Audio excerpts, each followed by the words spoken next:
Campos, mas é tentar compreender por que eles foram no cenário nacional. Por que eles ganharam as primeiras páginas dos jornais da grande imprensa no Brasil todo. Né? Você vai ver registro disso aqui no Estadão, né? O jornal Tucano, Estado de São Paulo. Né? Inclusive, tem que citar ele aqui, ele apoiou a ditadura militar, né? Mas não se arrependeu, ao contrário da Globo, não se arrependeu não. A questão do IBE foi parar na Folha de São Paulo, que também apoiou a ditadura militar, inclusive com a Cush, né, uma historiadora do Rio de Janeiro, dizendo que oferecia até carro, né, para levar os caras, os militantes, né, e manifestantes para uma tarde de chá e bolacha no DOPS, né, e a Folha forneceu carros para isso, né, e foi para lá, né, 0 hora do Rio Grande do Sul, né, a questão do IBE foi para lá, né, enfim. Agora, para que e a minha questão, a questão para discutir não é nem essa, por que ganhou esse relevo todo, mas é porque isso aconteceu ali, o que tornou possível. E aí, e como havia atuação de muito militante político, principalmente comunista, por isso essa decisão de voltar. Veja, eu estou extrapolando um pouco a pesquisa, estou indo mais para além da ditadura, do golpe de 64, mas para compreender algumas repercussões, alguns fatos, algumas ocorrências nesse período, é preciso voltar. É preciso voltar até a época que essa rede começou a ser montada, essa rede de militantes externos aos trabalhadores rurais. E é um pouco assumir, com todos os custos, a sugestão de análise do Hobsbawm, né? Quer dizer, esses movimentos rurais, de trabalhadores rurais, não tem como, né? Na visão dele, eles sempre são engatilhados por agentes externos. E aí, retomando todo aquilo que a gente acha um preconceito, mas agente de maior mobilização, né, de maior tradição associativa, e isso passa a ocorrer aqui em Campos em 1927, né, quando vem uma comitiva, como eu falo um pouco, quando essa comitiva do PCB vem para cá, trazendo exatamente Otávio Brandão, né, eles vão vir aqui, e é interessante que quando eles vêm aqui em Campos, né, o Otávio Brandão, lá no final da vida, na entrevista que o secretário fala, não, Campos é uma coisa estratégica, ele falando de 26, 27, porque era um lugar de muito desenvolvimento, industrial, mas pelo lado agrícola, né? Aquela indústria que seria hoje indústria... Agroindústria. Isso, seria agroindústria. E o maior centro produtor, dos maiores centros produtores de açúcar, não digo do Brasil, não, do mundo, né? Inclusive, aqui no Brasil, nessa época, até a década de quase 40, a cidade de Campos só perdia para um estado, que era Pernambuco. Nos demais ela ganhava de estado, não ganhava de cidade, ganhava de estados, né? São Paulo, não era nem grande produtor na época, depois deu o CREL, né? Mas nessa época não, né? Sergipe, Bahia, né? É coisa incrível. E aí o Otávio, que era do Nordeste, né? Atento para isso. E outra coisa que, claro, que veio por tabela, o número de trabalhadores era enorme. Aí ele vem aqui, ele começa a montar. E aí ele deixa sempre um cara vindo uma vez por semestre para dar palestra, para deixar jornal, né? Jornal por a classe operária, que é o jornal do PCB, né? E isso. Agora, ele também identifica, quando chega aqui, era muito difícil organizar, mobilizar os trabalhadores. Agora, claro, ele deve isso na conta assim, profuso analfabetismo, né? Escolaridade precária, as condições de trabalho, idem, uma cultura paternalista muito forte, né? Que é materialmente explicável, depois eu vou tocar nesse ponto, né? E a questão do controle das usinas. O controle das usinas era ferrenho também, não era porque o cara era só apático, ou porque era apático, não. A usina estava controlando, né? Não é isso, né? Enfim, um período democrático, bem entre aspas, que uma democracia que você não podia aderir a qualquer ideologia, né? Bom, você podia sofrer as consequências. E nessa primeira vinda, o Otávio Brandão toca num ponto. Na entrevista, mas aí você levantando a documentação, você já percebe, a documentação de época, que o papel, a importância das usinas. Tanto que, quando ele vem aqui, ele almoça, vai ali no centrinho, fica ali onde é aquele negócio do... Pelourinho, né? Antigo Pelourinho ali, aquela coisa toda, vai, toma um café e vai visitar a primeira concentração de trabalhadores. Né? Aí, onde ele vai? Queimado, usina do Queimado. Aqui onde tem o macro, né? Aquela coisa toda, tem academias ali.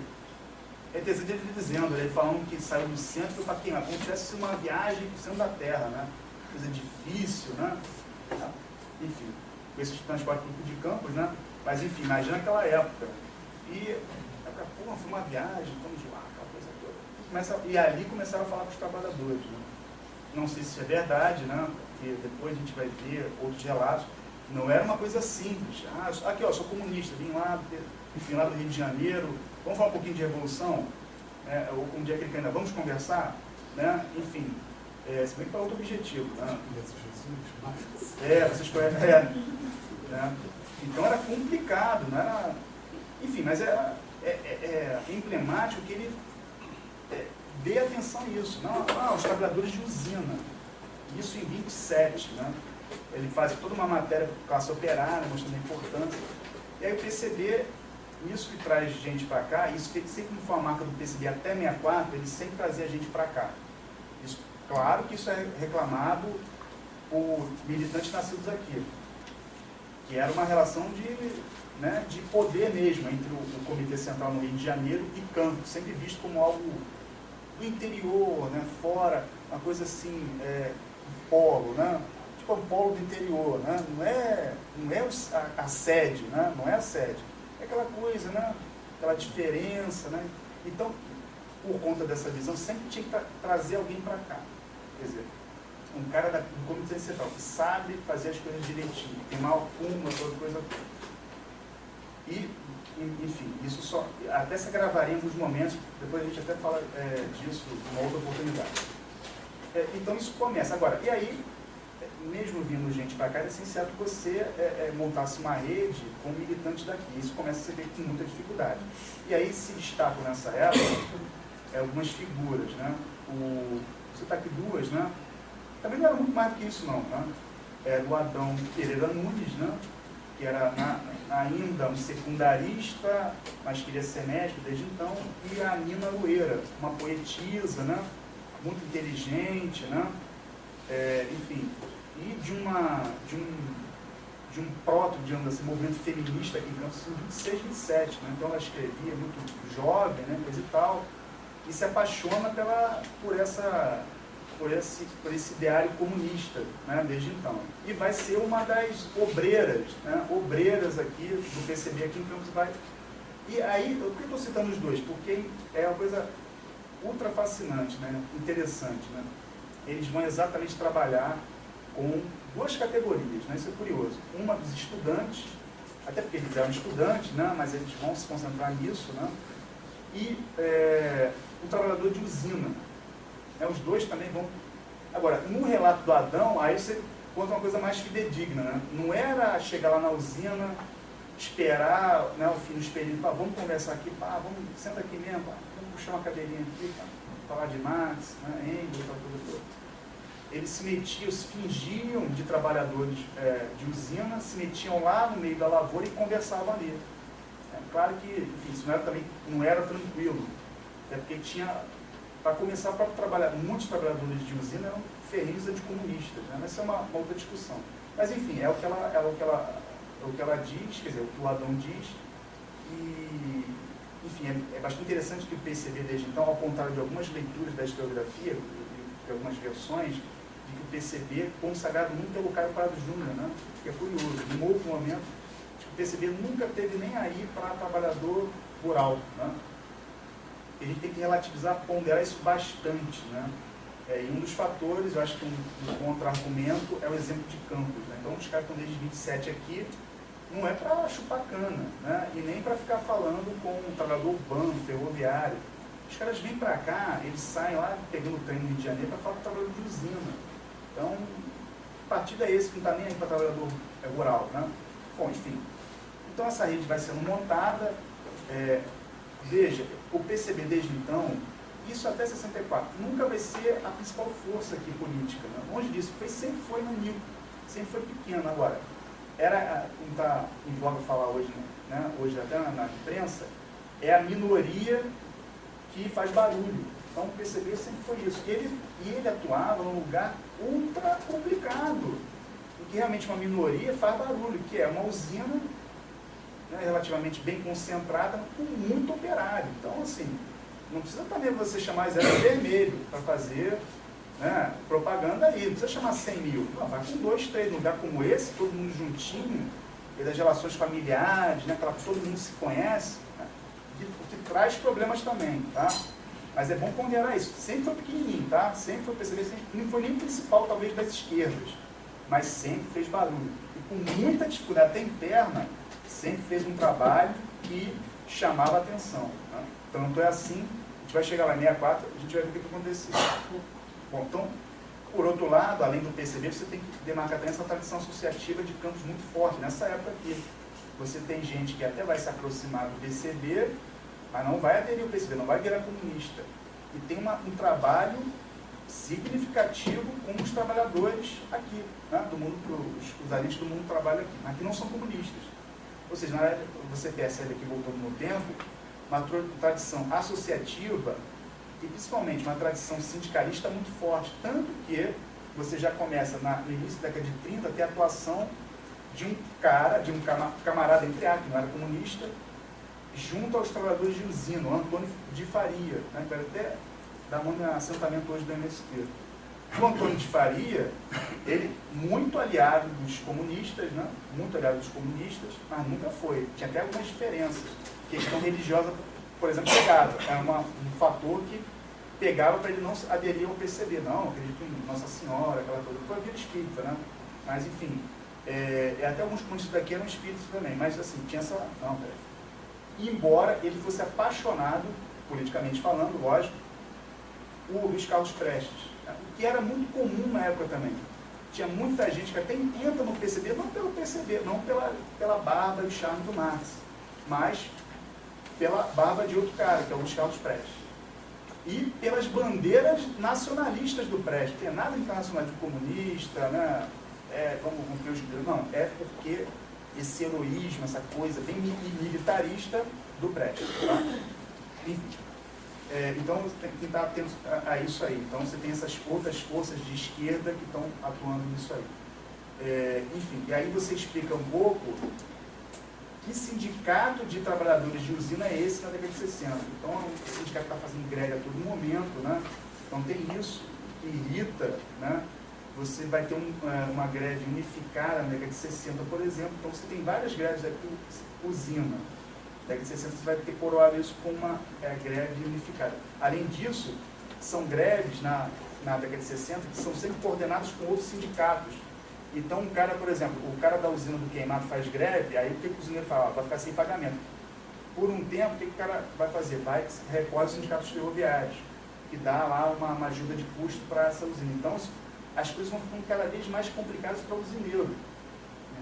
Por isso, porque está um sindicato bastante mobilizado. Agora, essa mobilização não começou na década de 60, mas as suas raízes estão ali na década de 20, 30. Né? Não só com comunistas, mas com pessoas que não eram comunistas, como o Antônio de Faria. Né? E aí, só para fechar essa questão, enfim, são pontas soltas ainda, né? A gente em outro momento pode, até no próprio debate, você tem também a questão dos poceiros, e aí você vai ver o seguinte, e aí a questão da Liga, né? Você tem uma memória aí dizendo que foi a Liga que fez a ocupação do inverno. Não, a Liga apoiou, tem certeza que o Julião lá onde ele estava, em Brasília, adorou, mas não foi a Liga, né? A Liga, esse é uma outra debate, é uma coisa que tem que ser enfrentada também, que tem as mitologias da ditadura, mas tem algumas mitologias da esquerda, né? E no campo da questão agrária, a Liga aparece como o grande bicho-papão do movimento de esquerda. Ele tomou conta do movimento camponês no Brasil. Deve ser relativizado, né? Até porque se pega com base, o quê? Exatamente o quê? A fala dos militares e a fala do Julião, que diz, tem 200 mil camponeses me apoiando. Então, aí é complicado, é um interesse, claro, distintos, fazendo com que fosse interessante fazer da Liga um grande super-herói, né? Aquela coisa, tipo o Exército Vermelho do Sertão, né? O que é complicado. E aí você aqui em Campos, tem um apoio da Liga, tem até apoio mais simbólico, até uma roupa ou outra, mas quem vai tomar parte disso aqui, além dos poceiros, são comunistas, né? Enfim, até o sindicato do Antônio de Faria, que não tinha nada nem de Liga e nem de comunista, embora apoiasse os dois, tá? Mas enfim, então, você percebe aqui em Campos uma forte tradição associativa, iluminando outras, e que num contexto como o contexto de grande polarização na década de 60, vai fazer com que esses novos agentes atuem dessa maneira também bastante organizada e mobilizada, como é o caso dos poceiros aqui do Imbé. Que veja, não era só de Campos, né? Não há como explicar Imbé só com liga, não só com liga, né? E não só com uma questão interna daqui. Se você for ver, boa parte de quem ocupa Imbé em 63 já tinha ocupado a fazenda do Largo lá em São João da Barra. E essa articulação, como é que está essa articulação então em São João da Barra e Imbé? Novamente, militantes comunistas principalmente e alguns trabalhistas, que é o caso do Adão Pereira Nunes, que já não era mais comunista na época e era um trabalhista. Só para fechar, gente, vou passar rapidinho, 5 minutos ainda. Não, tem que ser muito previsto, 7 previsto. Só vou passar só as fotos para mostrar para vocês. Ai, cara.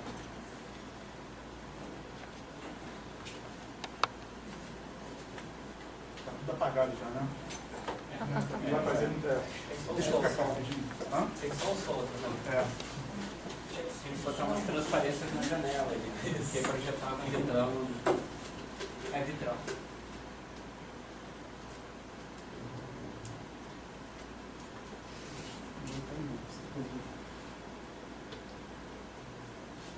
Não abriu. Abriu. Qual o nome da coletiva que você falou? Nina Luíra. Nina Luíra. Nina Luíra. A família é grande aqui de Campos, até alguns remanescentes ainda.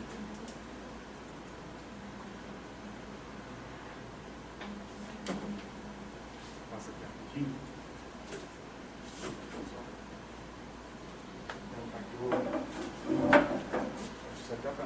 Aqui é o estado do Rio de Janeiro. Aqui, no mapa de 2011, algumas usinas ainda remanescentes, né?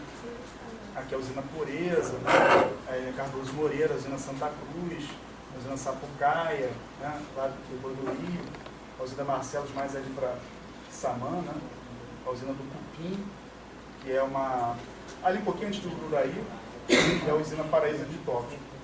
Agora, aí só para aproveitar isso aqui, é um outro elemento importante da repressão de 64, né? A caça aqui aos comunistas, na verdade, caça a esses subversivos, né? Que são, na sua maioria, grevistas. Porque tem isso também, né? Se você tem uma grande mobilização da esquerda, você tem uma grande mobilização da direita, né? Então, assim, o golpe militar se dá não só com a questão medo de Cuba, né? A questão religiosa, moral, ou que havia muito roubo, né? Mas isso é, na verdade, todos discursos legitimadores de um certo projeto de poder que foi articulado através de muita mobilização da direita. E foi uma mobilização nacional, né? Inclusive, vários segmentos aqui, né, ligados à elite daqui, apoiaram também o golpe, através do IPES, né? Então, você vai ver aqui uma relação, até do René Dreyfus. Então, assim, por que agora tem isso? Mas houve apoio em todo lugar. Quer dizer, em muito lugar, o que não fazia da ditadura militar, do golpe de 64, popular, né? Na verdade, você tem um outro segmento também que resistiu e foi contra. Mas aqui, no caso, apesar de ter muito apoio, ainda pode ser caracterizado tranquilamente como de elite.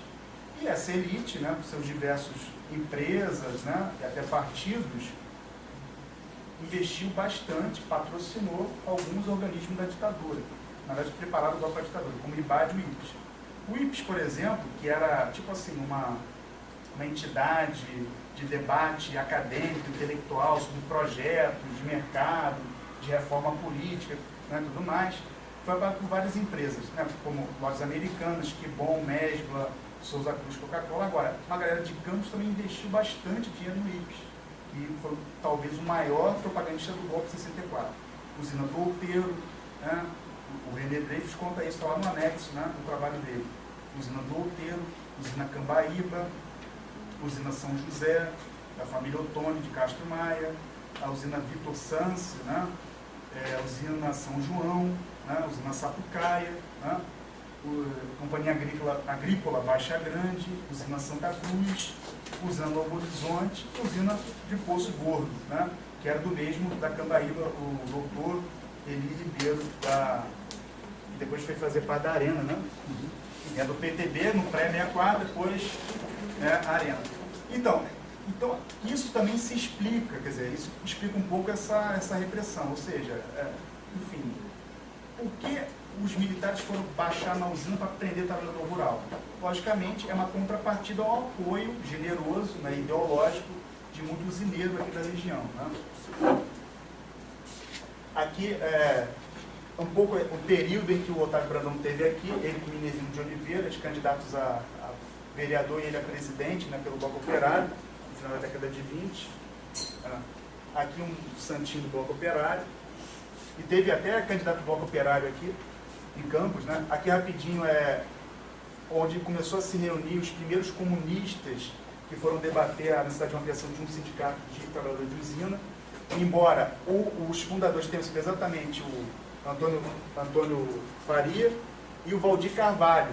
Aí o Valdir Carvalho é a coisa mais interessante possível, porque ele funda o sindicato, meses depois ele vai fundar o núcleo da Ação Integralista no Brasil, né? Aqui em Campos, ou seja, era um integralista, que atuava ali junto com o comunista, que é uma coisa curiosa. Aqui é a sede atual do Sindicato dos Operários de Usina, Trabalhadores de Usina, né? Aqui é a Nina Arueira, tá? Depois ela morre em 35, né? Enfim, aí tem outra história, mas ela morre de febre, tifo, né? E 19 anos. E aí depois ela incorpora, aí já era espírita, depois ela incorpora. Tem vários livros lançados depois da morte dela, mas é porque, entendeu? Aquela coisa, até o Clóvis Tavares, marido dela, viúvo, né? Ficou escrevendo lá, aquela coisa toda, a lá Chico Xavier. Aqui na Arueira, né? Sempre charmosa, movimento feminista. Aqui, fora da década de 80, quando Jaci Barbeiro, uma figura, um expoente aí do movimento comunista, dos sindicatos ferroviários, e que ele é o principal mediador entre os sindicatos ferroviários e o movimento camponês no inverno. Né? Aqui com Ivan Peçanha, aquele advogado que eu falei para vocês, começou até nos trabalhadores rurais ali do sindicato. Aqui o Adão Pereira Nunes, né, médico, né, aí já depois de aprontar muito aqui em Campos, foge com o negócio 35, com o Levante 35, foge para o interior de São Paulo, Mato Grosso, e aí se torna médico, visita a China depois, enfim, tem uma relação muito estreita com a China, depois vira deputado federal e atua aqui em Campos junto aqui as categorias aqui e aos camponeses também. Ele vai ser um cara que vai cuidar dessa parte de apoio material ao inverno. E aí tem um hospital, né, todo tem um hospital aqui, o nome dele. Aqui aí o Adão Pereira Nunes, 79, já velhinho. Aqui o Antônio Pereira Pinto, o usineiro da Santa Mariquela a favor da Revolução Cubana, né? Outra coisa da região campista, né? E aqui no meio, colega, né? Nosso Elinho, super Elinho. O bigodão, lá, Belchior, né? Bom, aqui é a casa aqui do nosso Barcelos Martins, que foi o prefeito que morreu com o golpe de 64, estava prestes a ser deposto e preso, e morreu um cara que apoiou, o prefeito que apoiou a ocupação do Imbé. Né? Isso aí, passagem. Aqui algumas manchetes, né, do Imbé, isso aqui na última hora. Aqui o Globo, né? Até caminhões varavam as matas para armar as vigas em Campos. Ou seja, a manchete sempre no sentido, né, pouco generoso, né? Lavrador acusa deputados de ajudar o núcleo das vigas de descoberta em Campos. Então, uma coisa até hoje, tudo que é movimento social no Globo aparece como uma coisa, atividade criminosa, né?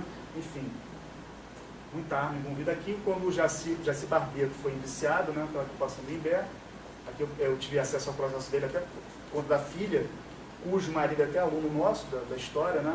Ele estuda aqui. Aqui foram flagrantes de X9, terminando. X9, aqui durante o barbeto ali no Imbé, né, e o cara só fotografando, pedindo para ele, né, posar e coisa e tal. Aqui movimentos, né. Então esse era o quadro que a ditadura tentou debelar a partir de 64, né. Uma classe de trabalhadores rurais extremamente mobilizada. Aqui o Julião, numa visita que ele fez a Campos, né, e aqui o Antônio de Faria, né, lá, uma atividade lá no Sindicato dos Trabalhadores Rurais. Aí tem outras aqui, enfim, depois eu posso passar esse material para vocês, tá? Vou ficar por aqui agora. Obrigado, João.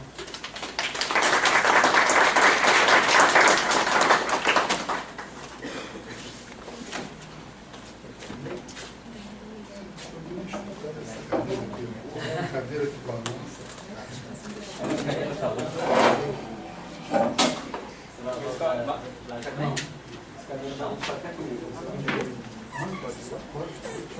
Não.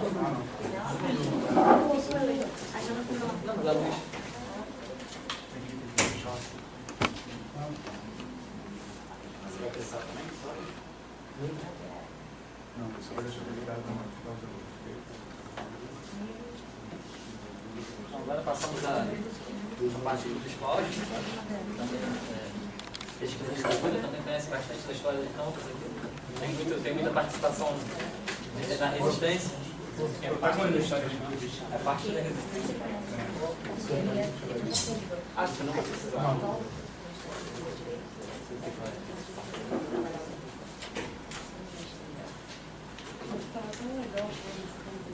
Oh.